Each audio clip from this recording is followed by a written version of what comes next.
India ਦੇ ਵਿੱਚ ਸ਼ਹੀਦ ਕੀਤੀ ਗਈ ਬਾਬਰੀ ਮਸਜਿਦ 1992 ਦੇ ਵਿੱਚ ਉਹਦਾ ਕੇਸ ਚੱਲਦਾ ਰਿਹਾ।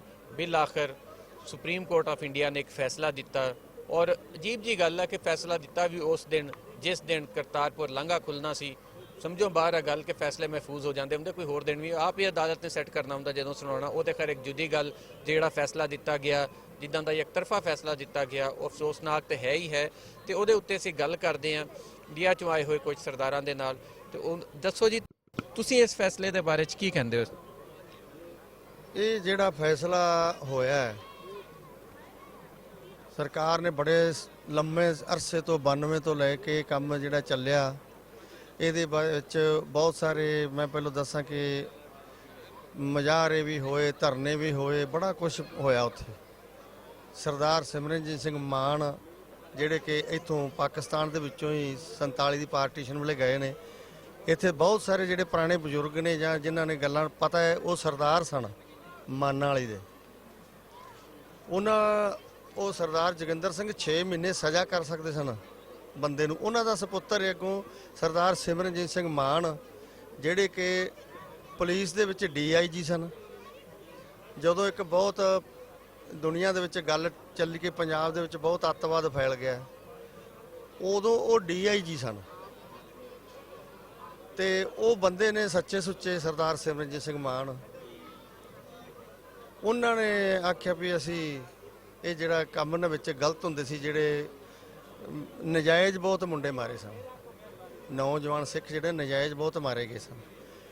ਉਹਨਾਂ ਦਾ ਮਤਲਬ ਇਹ ਸੀ ਵੀ ਤੁਸੀਂ ਇਹ ਨਾ ਕਰੋ, ਨਜਾਇਜ਼ ਕੰਮ ਨਹੀਂ ਹੋਣਾ ਚਾਹੀਦਾ।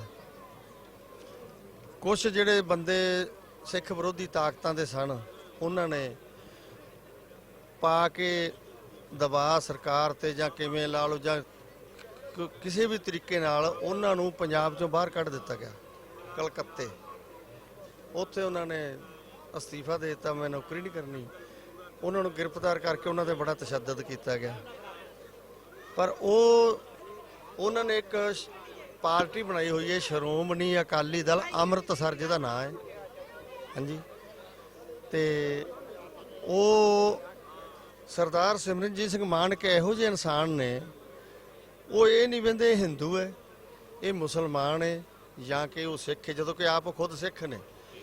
ਜਿੱਥੇ ਵੀ ਕਿਸੇ ਦੇ ਨਾਲ ਧੱਕਾ ਹੁੰਦਾ ਹੈ, ਉਹ ਜਾ ਕੇ ਖਲੋਂਦੇ ਨੇ।